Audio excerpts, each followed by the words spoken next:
ডিটেইলি মিম কেন আসে নাই সেই কথাগুলো আমি জানছি, আর জানার উদ্দেশ্যে আমি আপনাদের মাঝে বলতে পারছি, নাহলে এগুলো আমি অবশ্যই আসসালামু আলাইকুম এভরিওয়ান। তো ভিডিও শুরুতেই দেখতে পাচ্ছেন বিল্লাল কিছু কথা বলছে, মিম কেন আসলো না, মিমের মা কেন আসলো না। বিল্লালকে নিয়ে তো অনেকে অনেক কিছু কমেন্ট করেছেন, বাজে বাজে মন্তব্য করেছেন, তাই বিল্লাল কিন্তু সবার উদ্দেশ্যে একটি ভিডিও বানাইছে, কেন মিম ওকে দেখতে আসলো না আর ওর বড় কাকিও কেন আসলো না। তো বিল্লালের পুরো ভিডিওটা দেখলে আশা করি বুঝতে পারবেন। আর ভিডিও শুরুতে বলিনি আপনারা কেমন আছেন অবশ্যই আমাকে কমেন্ট করে জানাবেন। তো ভিডিওর কিছু ক্লিপ আমি শেয়ার করলাম। সময় বলতে পারি না। আমি যেদিন অসুস্থ হয়েছি শুনছে, আমাকে যেদিন মেডিকেলে নিছে ওদিনকে মিম আসতে চাইছিল, বাবুকে বলছে যে তুমি এক কাজ করো, হইলো গা গাড়ি ভাড়া করো, আমরা দুজনে যাই, ভাই আর অবস্থা যেহেতু খারাপ, তো চলো তাড়াতাড়ি চলো। তো বাবু ওই টাইমে মিমকে বলছে যে তো তুমি পরে আইসো, অন্য সময় আমি আগে যাই দেখি ভাইয়ার পরিস্থিতি কী, কারণ ভাইয়ার লিয়া মেডিকেলে দৌড়াদৌড়ি করে তোমার নিয়ে তো আর দৌড়াদৌড়ি করা যাবে না, কারণ ওর নিজেরও তো শারীরিক অসুস্থ, আপনারা তো জানেন সবাই ওর বেবি হবে। তো যদিও 7 মাস হয়ে গেছে গা কিংবা সঠিক আমি জানি না, একটা আইডিয়া করলাম, তো ওই ক্ষেত্রে তো সবার শরীরই ভারী হয়ে যায়। আমার সামান্য একটু পরিমাণ চেহারা ফুলছে, পাও ফুলছে, রান ফুলছে, তাতে আমার হাঁটতে চলতে এত পরিমাণে কষ্ট হয়েছে সেটা আমি নিজেকে দিয়া বুঝি। আর ওই ক্ষেত্রেও বড় কাকিরা কন্টিনিউ ফোনে কথা বলছে, কাকারা কথা বলছে, কাকিরা কথা বলছে।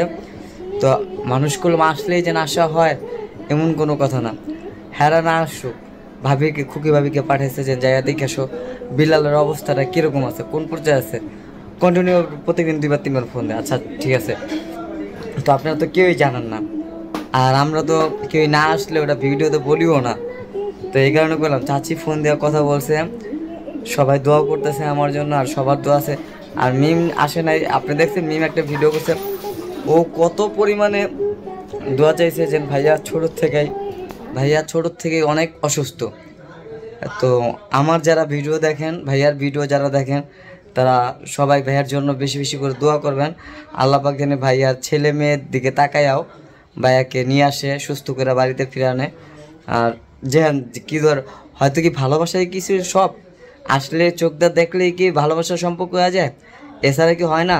ওর যদি আমার প্রতি ভালোবাসা না থাকতো, আমার ফ্যামিলির প্রতি যদি ওর ভালোবাসা না থাকতো, তাহলে ওই ক্ষেত্রে মিম কলম আমাকে আমার জন্য দোয়া করতো না, কইতো যে না সে আমার বাসুর, তার জন্য দোয়া করার কি আছে, মাস্ট বি, এটাই স্বাভাবিক, অস্বাভাবিকের কিছুই না। তো আমি চিন্তা করলাম যে না, ও প্রথমে একটাই ভিডিও করছে আমাকে নিয়ে, আর ওই জায়গায় ও অসুস্থ সেটাও জানেন, আর এই কারণে হলো মিম আসতে পারে না। আর একা তো জীবনও আসবে না, বাবু গেছে, বাবু যাওয়ার পর হয়তো দেখছো ওর শরীর খারাপ নাই তো কি সেটা আর জানি নাই। খুকিভাবে আয়েশা বলো, ও তো তুই যেদিন অসুস্থ, মাকে বলছে, আমাকে বলছে, শারমিনকে বলছে, তুই যেদিন অসুস্থ ওদিনকাই মিম আর আইতে চাইছি, কিন্তু মিম আইতে পারে নাই বাবুর কারণে। বাবু হলো কি আসলে এরা বাবুও কইছিল যে মিম আইতে চাইছিল, আমি আনিনি।